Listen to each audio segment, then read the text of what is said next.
Hi everyone, I'm Gordon Burkell from Filmmaker U. At Filmmaker U, we create courses for film professionals to deepen and diversify your existing skill set. Every Friday, we go live at 2 p.m. with a film professional to chat and discuss and give you a chance to join us and ask questions. Today, I'm joined by Matt Porwoll, a documentary cinematographer whose work includes Tiger, Cartel Land, and Kill Chain, among so many other great films. Hi, Matt. Welcome to the show. Hello, how you doing? Thanks for having me. Pretty good, thanks. Uh, I guess my first one thing I noticed actually while we were waiting to go live is your camera was adjusting there, and you made a small tweak. How do you determine when to make small tweaks when you're doing a live or when you're doing a documentary? Because you don't want to. I mean, obviously, if it's out of focus, you want to tweak it, but you don't want to Yeah, mess up a shot. How do you determine the best moment to do that? that's funny. Yeah, I mean, it's obviously something that happens all the time. Um, and so I think in those particular moments, you're always trying to find the right opening of, if say you're shooting an interview and it's a little bit soft, or you want to reframe, or something like that. In an interview, you're always trying to listen for the edit. And so you're listening, for moments when, if somebody stumbles over a line and they want to, they stumble over something and they want to go back and kind of restart the sentence, then that's your moment, because you know that that's not going to be in the final cut. So that's your moment to check focus or reframe. But the difficult thing is those kind of moments happen instantaneously, so you're always on point. So yeah, so I mean, in this case, I had it on continuous autofocus so that I could just let it go, and then I saw it starting to do its thing, and I was like, that's going to drive me nuts. So, if we have 4 seconds before we go live, you turn it to manual now. Otherwise, it's not going to happen. Uh, Now, you worked on Cartel Land, and so years ago I saw the film War Photographer, and it Mhm. talk you know, and it deals with one of the subject matters it deals with is being in dangerous zones. So how do you work on such a dangerous film and yet get the shots you need but still maintain your safety? Yeah. I mean, it's an ever evolving question, I think. But it's one of those things that I think, you obviously need to be completely aware of what's going on around you. You need to be, have all of your senses kind of heightened. But at the same time, I think just the act of shooting kind of helps keep you more focused and even kind of happily distracted. In a lot of situations like that, there's stuff going on all over the place, and I think, being able to just focus on what's in front of the camera, what is the objective of what are we doing right now, where are we going, what am I trying to get, those kind of blinders of, is it in focus, is it exposed properly, do I have the composition that I want. Those things kind of help keep you focused and sane. But at the same time, you really do need to have, at least what we had in Cartel Land, um, is some kind of a support system, whether it's a field producer who's with us, somebody who's able to watch your back and kind of see what's going on around you in the periphery. But in some situations, that's just you're by yourself, and so that can be a little tricky. So it's difficult to know how to manage those situations, but it's all kind of in the moment and repetition, I guess, of being comfortable with it.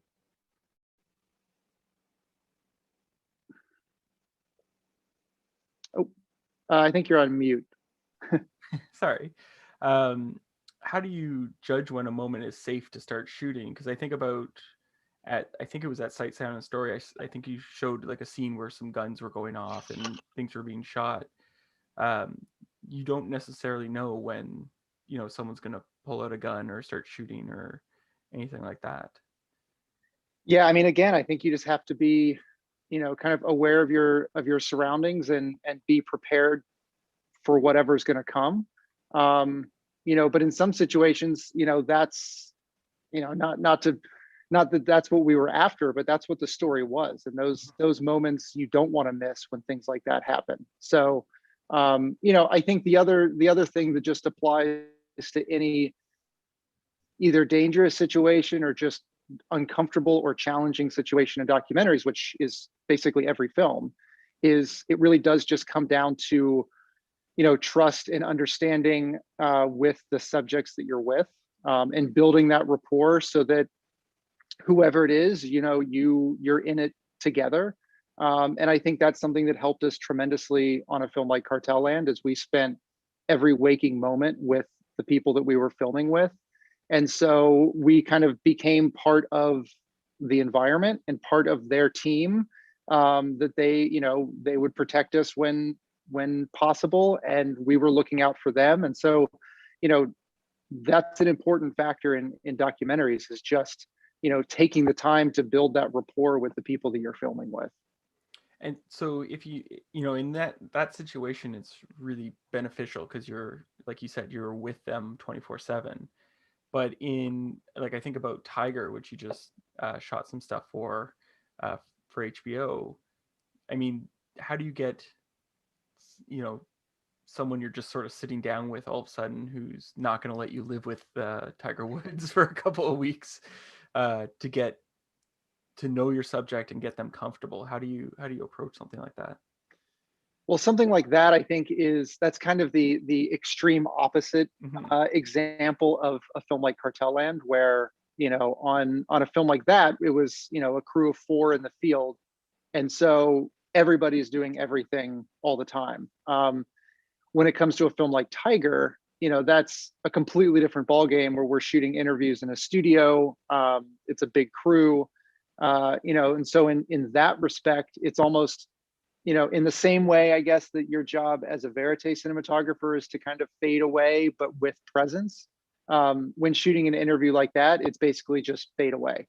You want to remove as many of the distractions as possible, despite the fact that you're in a studio with a 12 by as your key. It's a big thing. And so that really comes down to, the director is the one that has the rapport with the subject, and your job is to really just stay hidden, stay out of the way, and just making sure that the shot is working. So the director is just purely focused on the interview and the relationship. Now we have a question from Matthew Peak, and he wants to know, how do you reference, or how do you utilize reference materials to help give the director a look or feel when you're trying to determine how a doc's gonna look or feel? That's a good question. I think a lot of it comes down to what the project is. There's, for the majority of what I do is shooting verite films. And so we will, I think in turn, it's less finding particular references, because with verite, nothing ever goes the way that you want it to. But there's just a developed style, either in the way that you shoot or the way that you work with the director. So for instance, I've had the pleasure and the opportunity of doing a lot of films with Matt Heineman, who did Cartel Land, who did Tiger, among many other films that we've worked on together. And so that's one of those things that I think just over time we've built, a kind of a silent relationship of what is it that the other person wants, how do we work together, how do we communicate. And so on those kind of films, it's in some way, it's really not a lot of kind of research for a visual style. It's how do you develop a style that makes sense for the film as you're shooting it. But then on the flip side, a film like Tiger, we did a lot of camera tests with different backdrops, different lighting approaches. How do we want this to look? We did a lot of, looking at other interviews, kind of interview-based films. How do we want this to look and to translate the idea? So there was a little bit more look there, but again, so much of it is just kind of trial and error, and playing with the space that you have and the opportunities that you have. But then kind of on the far other extreme is right now I'm just starting 2 projects that are heavily recreation based. So it's either interviews or recreations, and that's a whole different ball game, because we're doing it about a historical figure for one of these. So we have a lot of reference photographs that we can look at, both color and black and white for analyzing lighting style, wardrobe, color. And so that, there's a lot of material that you can look at to start to build kind of a visual style and visual lookbook for a project. Did that feel a bit odd that all of a sudden you had a much bigger crew setting? You had to work with probably a set decorator, a costume team. What was that transition like for you? Well, yeah, it's a whole different ball game. And to be perfectly honest, we are in pre-production right now, and Okay. so we haven't even started shooting that stuff. But it's something that I'm so looking forward to because it is such a change of pace. I'm not a narrative cinematographer. I've never done short films or feature films, and so this is kind of that opportunity to play in that world, while still having sat down and shot a large majority of the interviews for this project. I've been steeped in the story, so I think that helps in starting to translate these images into a recreation setting. So it's something that I'm really looking forward to. Now we have a question from Alex, and they want to know: sound is so important in documentary. How do you work with your sound techs in the field to have them not be a distraction, but play a critical role in getting quality sound for the project? Yeah, I mean, good point out there. I think as much as cinematographers want to kind of take the spotlight and say picture is the most important thing, if we don't have good sound, then the film is shot. So definitely focus on sound above anything else. And so again, I think kind of the same of developing that rapport with the director. I try to work with and have been fortunate enough to work with the same sound recordists on a lot of projects. And so again, we've over the years have developed a communication style and a shorthand to do the dance, because especially in verite, the camera and sound movement really is kind of a chaotic yet choreographed dance. And so I think it's your sound recordist needs to be as alert and attentive, if not more so than you are with the camera, because their job is not only getting the good sound in that point. Oftentimes it's just the two of you in the room with your subject. The director probably isn't in the room if it's a tight space, and so the two of you together are figuring out what is the scene and how are we going to navigate it. And oftentimes it's the sound recordist who will kind of help direct me towards something that's happening either behind me or in my peripheral, when I'm so focused on what's in front of me, by just panning the mic and suggesting another conversation that might be going on, giving me the opportunity to say, yes, we should follow that, or no, I'm going to stay where I am. But the same thing goes for just, as difficult it is to move through, a scene with the camera, your sound recordist really should be looking an extra step ahead to say, if you're in the wide now and this person's talking, chances are you're going to need to move to this spot to get, the single or the close up on whoever's speaking.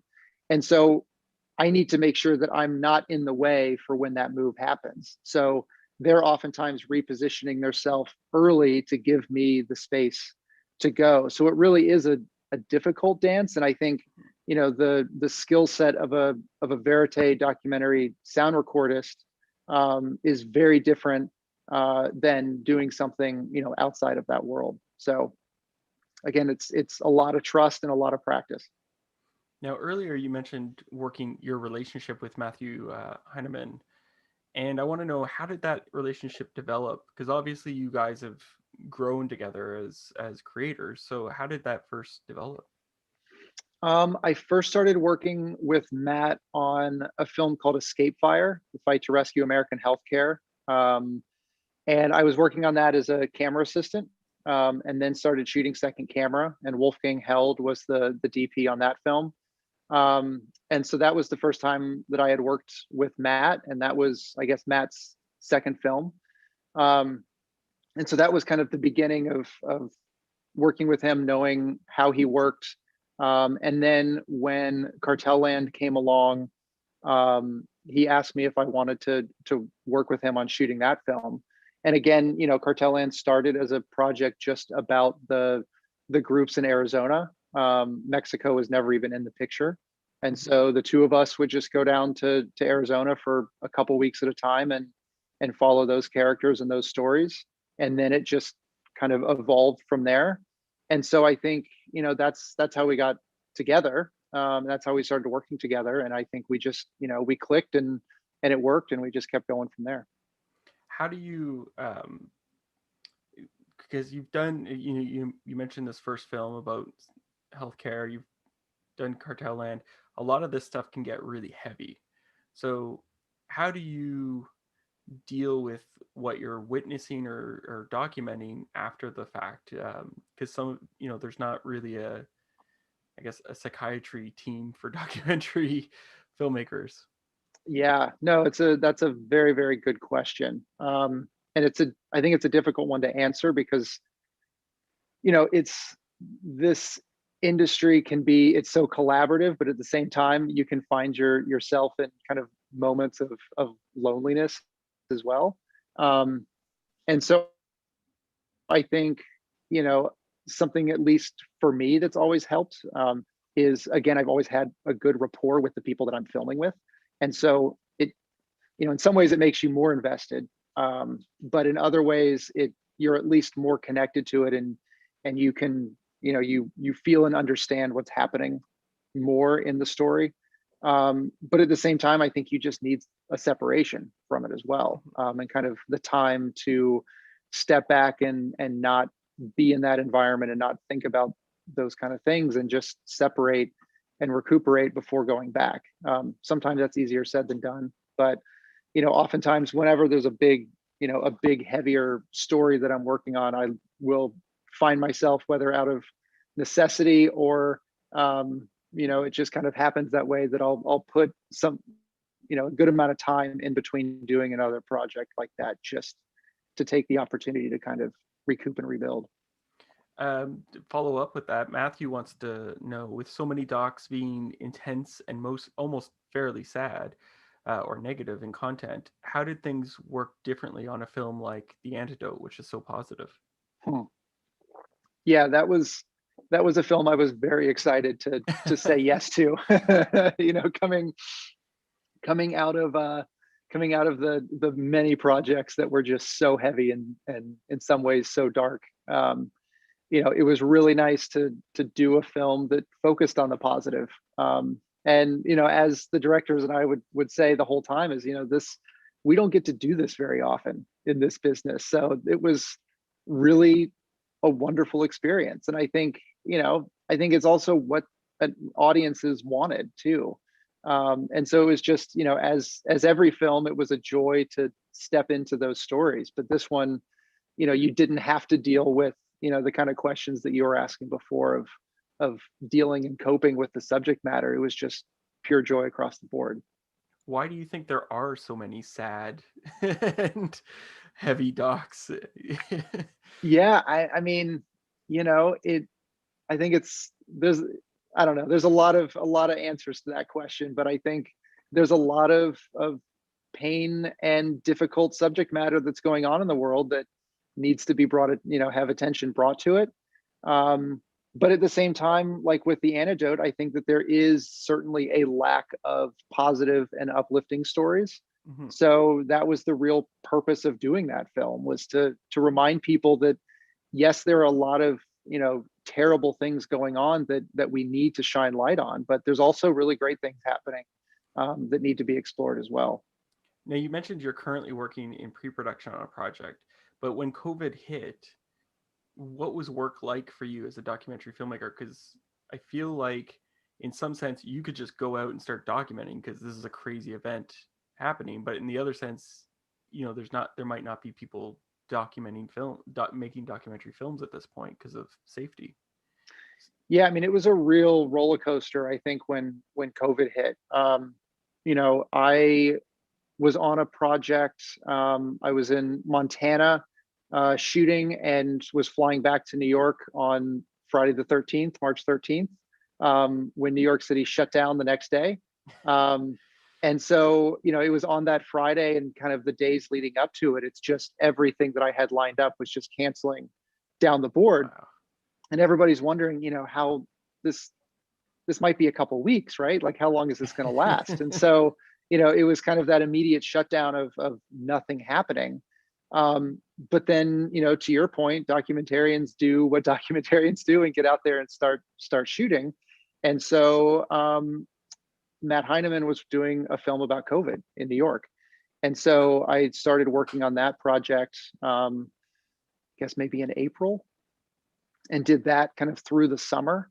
And so, there was a challenging project, to work on, given, the restraints of what was going on, especially in New York City at the time. But at the same time, it's an important story to tell. But then again, once that was done, it was kind of back to quiet, because, unless you are kind of, in the household with your subjects 24/7, which is not really happening right now, it is a very restrictive, environment to work in. So, done a lot of interviews, done a lot of, just me going in and lighting and doing sound and being shrouded in shower curtains, doing interviews that way. To now it's starting to open up a little bit more, and it's sadly been almost a year that we've been dealing with this.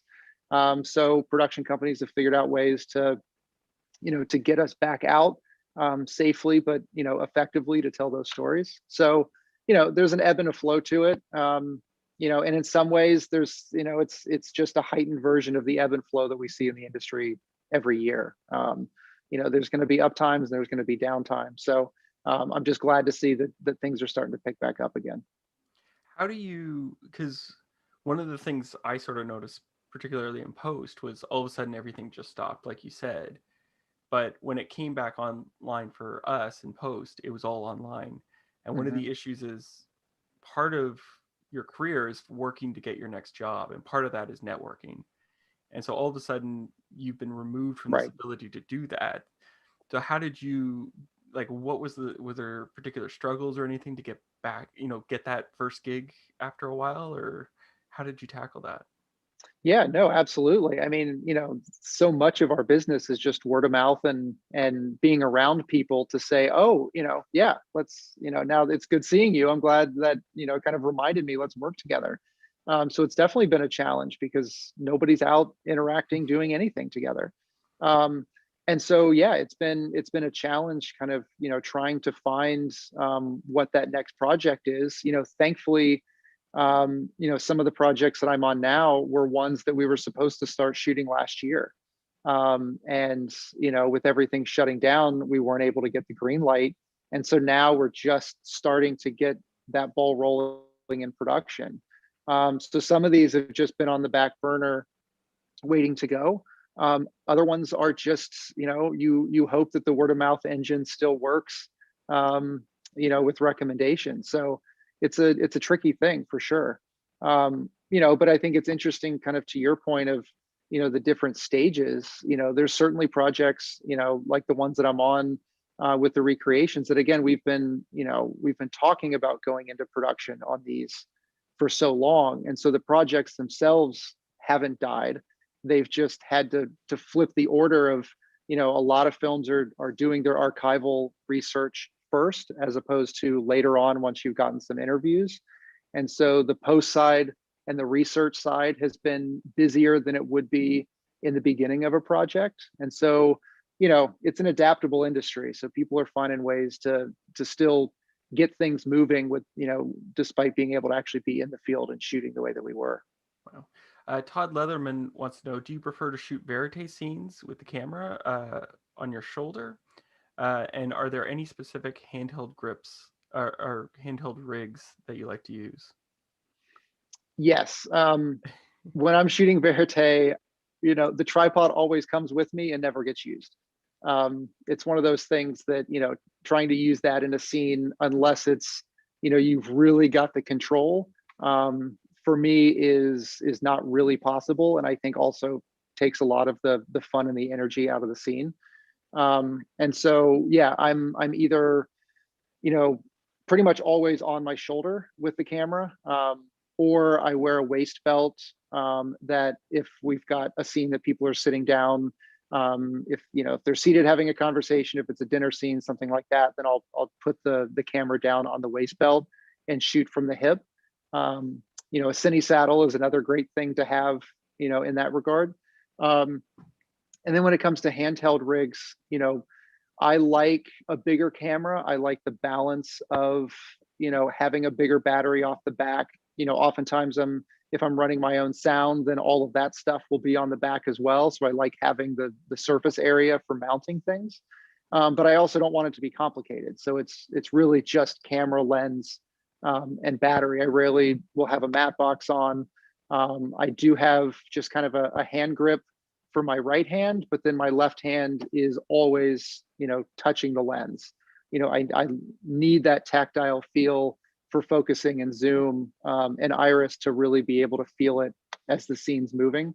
So, in general, less is more, and making it as simple as possible, and only kind of adding on the additional features that you need. But with that said, it's, the rig is an ever evolving thing, and so it's important to just know how does it work for you, and not against you, and just feel it out as you go and make adjustments.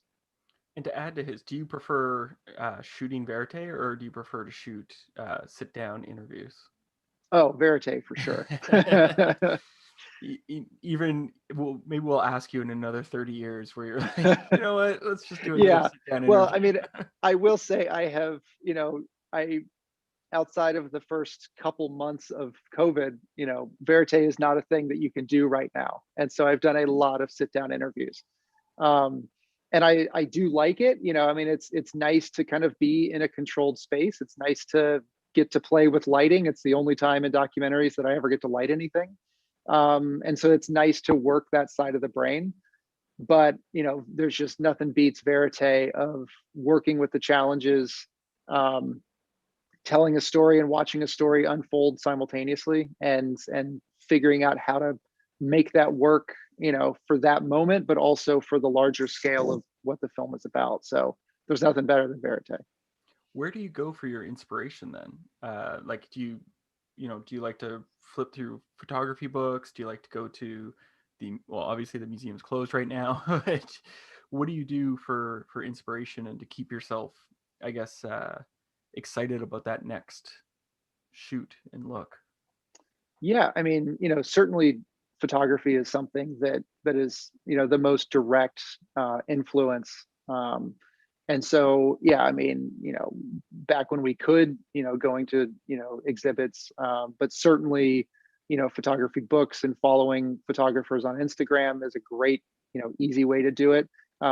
Taking your own photographs and kind of refining the process of composition and lighting, in a single frame. But the other thing, just in terms of kind of keeping yourself sharp and in the mindset of shooting verite, is, I love just people watching, kind of removing yourself, being in the moment but removing yourself from it, and observing, body language, seeing people, how do people want to jump into a conversation, for example. There's Mhm. always that, you're waiting for your moment to interject, and so there's, you take a deep breath and you wait, and that's not it. And watching just the body language, and the response of how people interact, to just help give you those indicators of when you're shooting, how to read when you're going to move the camera, when that somebody's going to lean forward or backwards for focus, all that kind of stuff. And just, kind of eavesdropping, and just listening in public of how people, interact, and how to follow a conversation without being in the conversation. All those things to me are the most exciting and best ways to kind of prepare yourself for shooting verite.